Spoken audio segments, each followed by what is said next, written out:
Hello, you're welcome to a new series, Business Lessons from the Bible. The Bible is not just a religious book, it's a manual for life. Basic information before leaving Earth is the most effective book we need on earth. All through this series, we'll be sharing tips and principles from the Bible that can help enhance our businesses. Stay through and you will be glad you did.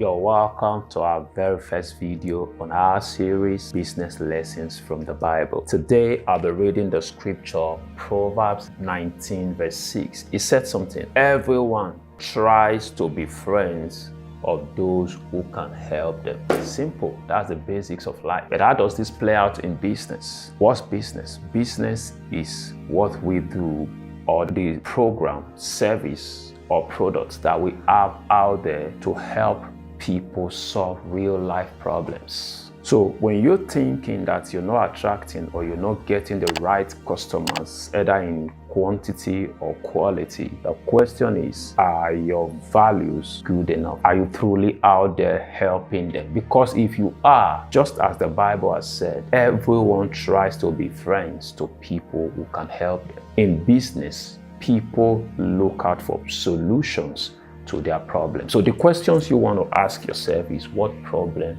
is my business solving? What problem are you solving? And secondly, how are you solving this problem better than those who are already solving it? Because the challenge here is that the problem your business is solving has existed long before your business idea came up, and these persons have been solving it over the years. So these are short steps that you need to take. First, reinitiate the process of getting to know your customer is key. You don't solve the problem for somebody you really don't know. So reinitiate the process of getting to know your customer. Then secondly, review your solution offerings. Having done these two things, then promote your business shamelessly. A lot of us have challenges doing that. Promote your business shamelessly.